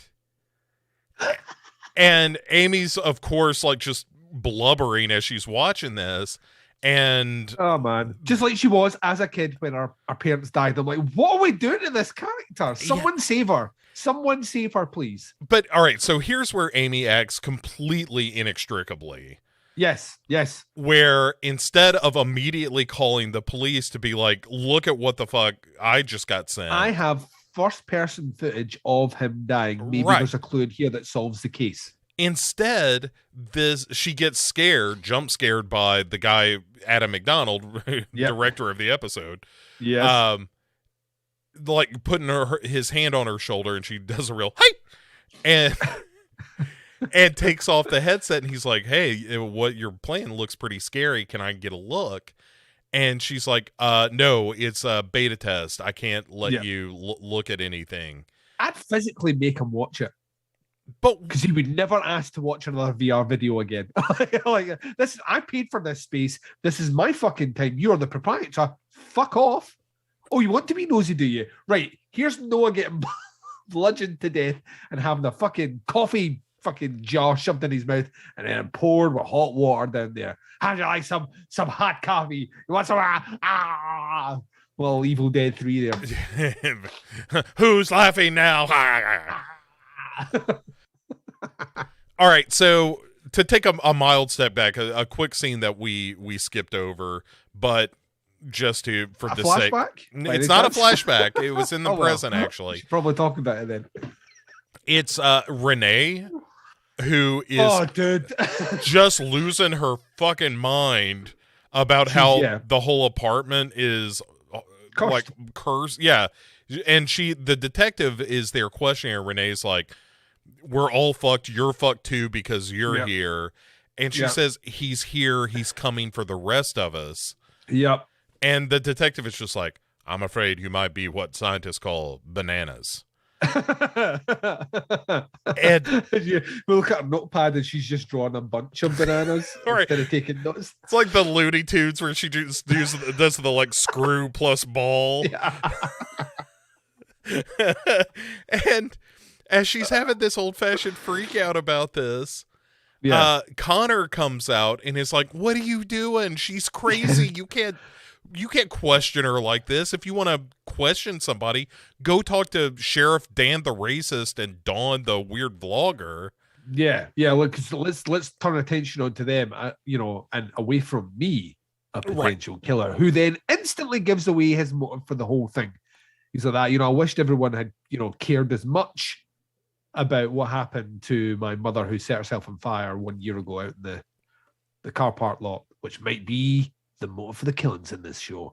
Dun, dun. But he says that, and she, like, to the police woman's credit, she says, I'm really sorry that you went through that event. He's like, yeah, whatever. I'm a killer. Right, bye. Yeah. Time for a flashback, Duncan. Yeah, let's flashback. We got 2 in a row.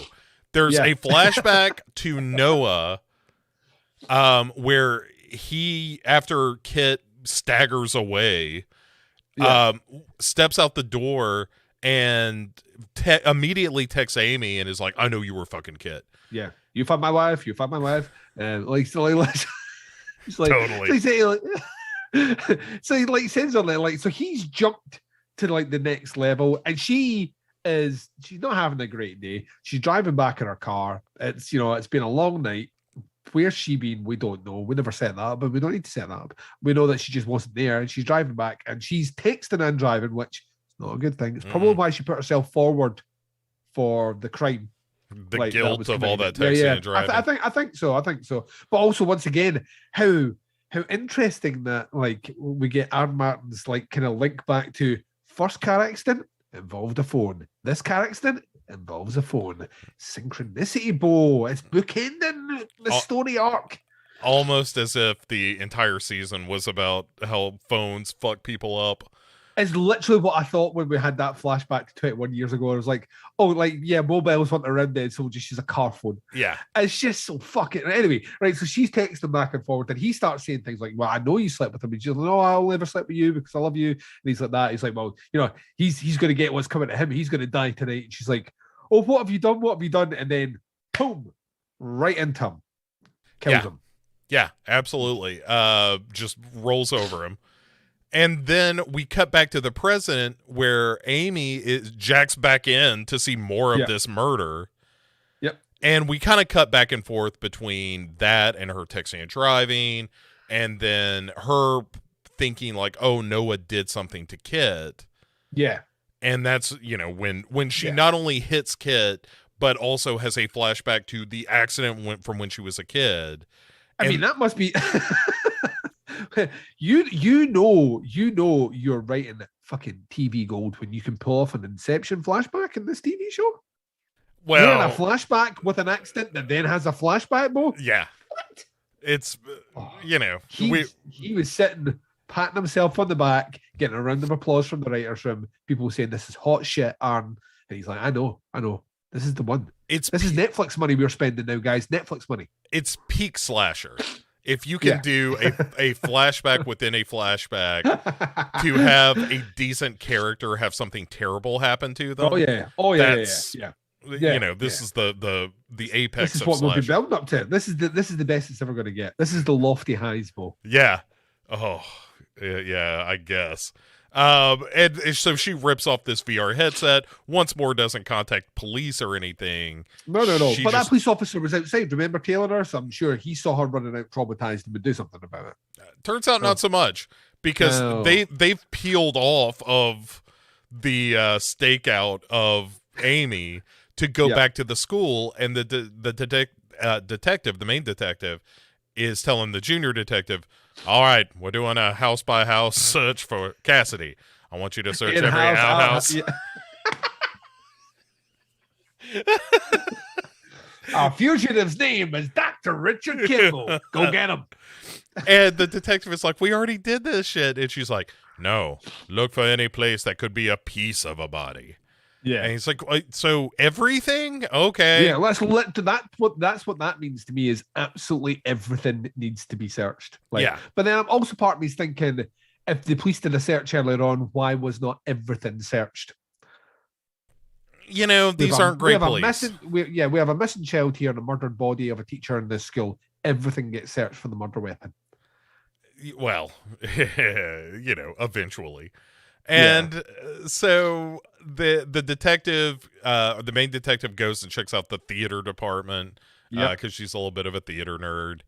And it's a bunch of heads and wigs on shelves and stuff just to be creepy. And we get a background shot of somebody moving. And she like whips around and is like, all right, anyone there? Yeah. I'm a police officer. And then nobody answers, so she just leaves. Like, yeah, because there's nothing happening there. And turns out she finds the body of Cassidy really, really quick. Yeah. She just goes to the bathroom and finds him and Notbert's body in the vents. Yeah, and she's like it started to melt through the grate apparently. Yeah. And yeah, so her body's finally found. Thank fuck. Right. And she gives it the Druid's got the upper hand. Lock down the school. Stole that. So that's kind of where we leave them. That's them being parked away at the side. And so then let's go back to Amy, who is hanging out in the bathtub after, again, not telling cops anything. And she's got a straight razor, and she starts to cut up her arm, which of course is the way to do it. But I mean, if you're serious, but if you're gonna do it, that's how you do it. So, but then she starts, she stops because she's like, you know, she doesn't really want to die. She's just a terribly damaged, traumatized person. Yeah, she doesn't know how to deal with her emotions. So she tosses the razor away. Yeah, and then she hears somebody moving around after she gets out the bath and she's laying in bed. And when she hears somebody moving, she says, Noah, even though she knows that he's dead. But, you know, what are you going to do? You're traumatized. And then the Druid pops out with a drill. From behind the curtains. Yeah. This is like, he's behind these see-through white curtains. They're like netting curtains. And he's like, it's like a scene from Scary Movie where it's like that. I could be anywhere in the house. I'm like the wind. And you can see the little feet like hanging out. Yeah. You know, it's literally like, but yeah, runs across, pins her down, gets a drill, drills her right through the forehead. The most tragic character in the history of this, who just can't connect with anyone. That's real. Gets this drill through her head, paying homage to a conversation, or recalling, sorry, a conversation that happened at the beginning of this episode between Kit and her that no one else would have known. Yeah. Bullshit is what I'm calling on this one. Bull to the shit, Bo. And the only way this would ever make sense is if we do some bullshit like, you know, at the end of the season when they reveal the killers, that you get a moment of like, oh, it turns out that Connor was on the stairs and overheard all this they will something. Physically have to do that. Yeah. Which is a dumb reveal. Or it turns out that Kit's not dead after all or something, but that doesn't make sense either. See if this show makes Kit the killer. Like, we're not doing season 4. Like, all right. Cronenberg or not, if Kit is a killer at the end of this one, we are out. We're done. We're not doing it anymore. I can't do it, man. Honestly, like it's just such a. I know why it's right. I understand the mechanism that you've done here. It's this. There is a kind of weird poignancy to this death, even though it's a character that has earned none of the scorn that she's getting. Once again, a stark reminder why. I don't think our man understands what a slasher movie, the mechanics of a slasher movie, actually are, right? Because in any slasher movie that you've ever watched, the Amy character wouldn't die. Yeah. Boomer in the chat, by the way, saying that season 4 is actually pretty good, much better than these. He's seen all these and, you know, has promised not to spoil anything. Yeah. But yeah, I mean, it would take something really fucking special to be worse than what we're watching right now. So I would imagine it is going to be better, but is it going to be good? Because the standard is so low now for this TV show that even like hot fucking garbage is going to be a pleasant taste experience. All right, you know so, what I mean? All right, so, I've not changed my opinion, and my theory still is we have two killers. It's the brother and sister combo of Connor and his sister. I still don't. I mean, Angel's our best guess for who killed Kit at the moment. I still don't. That doesn't sit right with me, but at the moment I don't care. But that's where I'm leaning. All right, so to finish this out, quick catch up on a brief scene with Renee again, where she hears sirens headed towards the school. Yeah. Just to have her say yet again, the druid's not going to stop until everyone's dead, and Connor and Jen being like, hee hee. And then Sadia later is with Jen and Connor, texting her parents on Jen's phone to say, like, hey, I passed the exam. I'm about to go to the mall for a battery for the phone that I lost. And Connor says, well, I'm going to go get weed for the party. Yeah. And Jen's like, well, I'm not going to stick around either. So, Sadia, why don't you come with us and we'll go. They literally go to the say that it's not safe for you to be by yourself. You should come with us. And I was like, all right, so we're setting things up now. But this is only episode 5. There's 4 episodes left. Right. We are officially at the halfway point. And I guess the party is going to, who knows? The party is going to be like 7 episodes because that's how time works in Slasher season 3. Man, this show. So they take off, and then the camera pushes up to Amy's apartment, where we see that she is lying dead in the bath. And then because we just have to twist the knife on this character, we cut back for no good reason. None at all. To this little girl 20 years ago walking away from the car accident that killed her parents with blood streaming down her face. Weeping because it's an episode of Slash. Yeah. It is just awful. The worst. It's awful.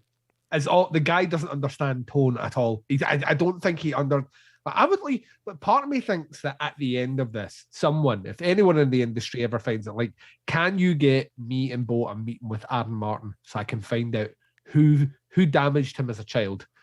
Like, I physically need to know why he just. It is unrepentantly mean. And I'm a guy that loves mean cinema. I really, really, really do enjoy like really dark, really mean cinema. But I understand, although I don't like most of what has gone on in this season. I understand what we're doing in the mechanics. I just don't understand why it's happened to this character. Yeah. It's a fine question. I don't understand either why we're... Unless, like, maybe 2 episodes from now, or maybe the next episode, we find out that Amy was another one who turned her back on the burning mother. Maybe, but even so, I guess that makes some kind of sense. I don't know, man. Like, a lot of this just feels so haphazard. Yeah. But I'm gonna say that I feel like our prediction, more yours, but I've completely co-opted it at this point. I love it. Yeah, let's do it. Of it being Jen and Connor. Yeah. I think that feels right. So far, totally holds up. Yeah. Kaylee clearly not the killer we thought she was, or I thought she was. Also, Boomer sticking up for season 4 and saying that there are less flashbacks in season 4 than there are in season 3. So many flashbacks in season 3 that it would be almost impossible to do a show which wasn't called Flashback. With Dennis Hopper and Kiefer Sutherland. Yeah, of course. But there was that. Remember, there was that TV show. Was it called Flash Forward? Which had like 1 season. It was a fucking great show, right? It had like 1 season, and it was I can't remember. The premise was that it was kind of very similar to, you've seen like TV shows that have done things similar recently, where like I'm trying to remember the name of that show where half the population died one day. all the rest. It was like everyone on the planet jumped forward like 5 years. I can't remember. I shit you not, I'm not making this up. It was called Flash Forward. And basically that was a series of, as you went through that show, every episode had like flashbacks and all the rest. But that was the premise of look where these characters are now and look at the things that led up to them flashing forward to the position they're in. So that makes sense. This show, the sheer number of every character has to have a backstory, like a episode long backstory. Bless you. Which doesn't make sense. Excuse me. Doesn't make sense at all. So I just like you would have to. I don't know if you could overdo that. I'm going to sneeze again. I'm allergic to bullshit is what it is. I just like, I will listen. We're going to watch season 4 because otherwise, why have we watched the first 3 seasons, Paul? Why have we done this to ourselves? Why did we watch season 3? I hate to keep going back to this, but I said we can just skip season 3 and go straight to 4. I would have had to watch it. My brain would have felt like it was on fire if we hadn't done it. So I get it. I get it. I'm glad we have to an extent because people said it was worse. And I remember you distinctly saying, oh, it can't be worse than season 2. And it is. So it turns out people are right. It's restored my faith in humanity. The moral of the story is season 3 is so bad that it's made us care about humanity again. Yes. Bless you. This in, Bo. All right. Yeah, we're going to have to end this show because Duncan is in dire need of medical attention.